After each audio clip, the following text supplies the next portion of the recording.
Pikachu, losing weight since 1998. My friend recently sent me this picture, which was ironic because I'm actually doing my speech on how women have been losing weight over the years. Now, back in 1998, Pikachu was my favorite Pokemon. In fact, he was the only Pokemon I really knew about because I just wanted to cuddle with him because he was so big and fluffy.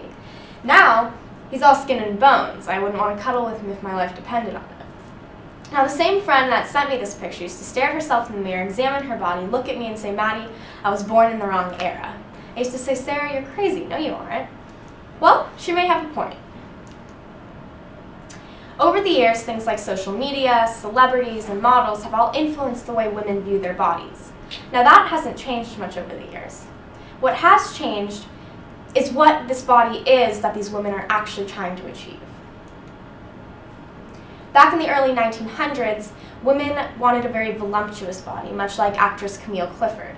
Now, they wanted this for two reasons. One, it was a sign of health, and health meant childbearing skills, and women wanted to have the ability to bear a child.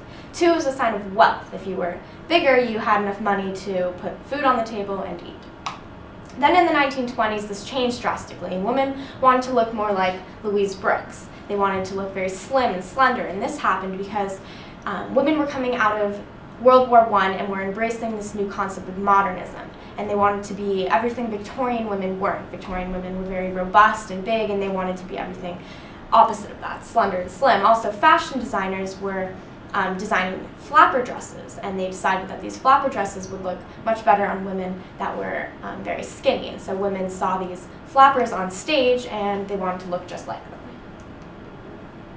Now, you may have already known about some of that stuff, but what was interesting to me is that not only were these women trying to slim down their shoulders and their waists, and the list goes on, they were actually trying to slim down their breasts. They wanted them to look as non-existent as possible. And they did this because they wanted to look like a pubescent boy or a 15-year-old girl, very young, and breasts were a sign of maturity. Now, this shocked me because this is what modern-day women want to look like, and they'll do anything possible to look like this.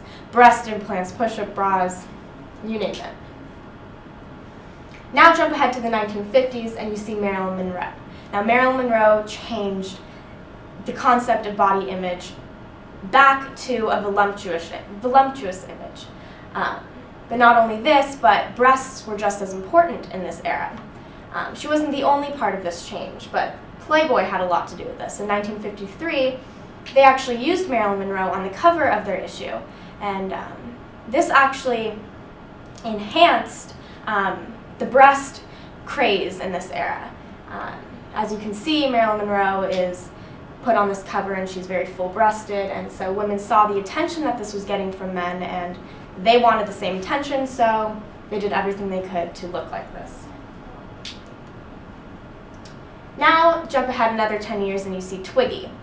Now, this is where I see the most connection between modern-day women and women in the past. If you see this, the difference between the winner of Miss America in 2012 and Twiggy in 1960, there really isn't that much of a difference. They look almost like a mirror image of each other.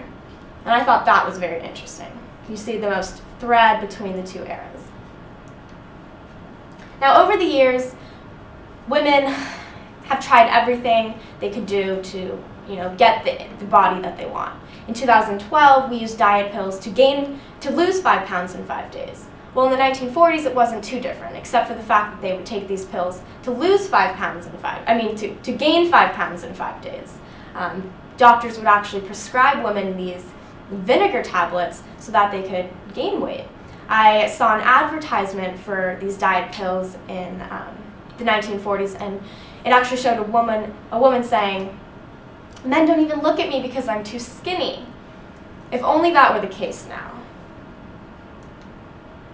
So I guess what I could tell my friend is, okay, so you may look more like a Dove model or a Pikachu than you do a Victoria's Secret model, but it's important to remember not to get too down on yourself, because you may open up a Vogue magazine tomorrow and realize, oh my God, I'm in the right era.